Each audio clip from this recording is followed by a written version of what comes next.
We love Section 8 rentals, but there are some things that you need to pay attention to and be careful of when you're going to rent to Section 8 tenants. So I'm going to give you 7 tips for Section 8 landlords. Everybody, Cashflow Kris here, taking on. Yo, what's up everybody? Cashflow Kris here at What's up everybody? Cashflow Kris with Investors Edge Real Estate Group here. What's up everybody? Welcome to the Cashflow Kris page where we teach people how to build wealth, create cash flow so you can live the life of your dreams. We love Section 8 rentals. We get the check every single month. We know that the tenants are going to stay for a long time and it's something that we can really count on. But there are some things that you need to pay attention to and be careful of when you're going to rent to Section 8 tenants. So I'm going to give you 7 tips for Section 8 landlords. Number 1, be patient. The process takes a little bit of time. In Cleveland, where we have most of our rentals, the program takes about 30 days. It doesn't take a long time to find a tenant because there's lots of people who have vouchers and want to rent our places, but the process, once we submit, takes about 30 days. Okay, so be patient. It's gonna be 30 days before they move in and probably another 30 days before you start getting paid. But once you start getting paid, you can expect that check every single month. Number 2, get ahead of the repairs. You know they're going to have an inspection. You know that they're a little bit picky. So have your contractor get out there and make sure everything is good to go. You know, make sure the doors close correctly. Make sure the windows don't close when they shouldn't be. You know, all the little things. Make sure there's no peeling paint. And get ahead of those repairs, and that'll shorten the length of time before you can start receiving your checks. Number 3, maintain the premises. They're going to have an inspection every single year. Don't let it go into disrepair. Stay ahead of the maintenance. That way you're going to keep the Section 8 department happy. You're going to keep your tenant happy. We don't want these people to live. We want them to stay there forever, right? Number 4, don't accept partial payment programs. We've done this. It's not good. So what am I talking about? Most Section 8 programs will pay for the full amount, but some of them make the tenant responsible for a small portion or even a large portion. I don't care if the tenant has to pay $5 or $500.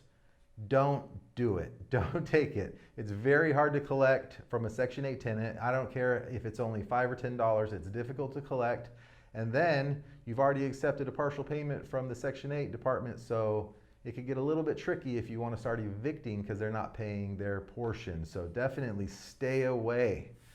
Number 5, ask for yearly rent increases. Most programs will get an increase into their program, and you may not be maxed out anyways. So each year when they come and they do their annual review, tell them, hey, rents went up 3%, rents went up 5%, and more likely than not, you're going to be able to get that rent increase. Number 6, meet the caseworker. Okay, this is the person that has one-on-one contact with your tenant. If you have any issues, talk to the caseworker. If there's any problems, you can't get a hold of the tenant, any issues at all, talk to the caseworker. They can really be a huge resource for you.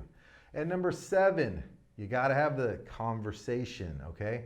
Like I said before, we love Section 8. Section 8 really gets a bad rap. More often than not, they are great tenants. But sometimes, because they're getting free rent, maybe they don't value the property, maybe they don't want to respect the property. So we have a little conversation. In that conversation, we say, hey, we're so glad that we're able to use this program. We're so glad that we're able to provide a house for you and your family. But you have to respect this property. If we find out that you're damaging our property, you're doing anything illegal out of the property, you do anything that hurts our property, we will report you to the caseworker. That's another reason to know the caseworker. But we'll report you and we'll do our best to get you kicked off the program, okay? There's a lot of really needy families. There's a lot of people that need these programs, and there's only a limited amount of vouchers available, okay? So if you have somebody that's destroying a property, get them out of there and let's get that voucher to somebody who really, truly deserves it, okay?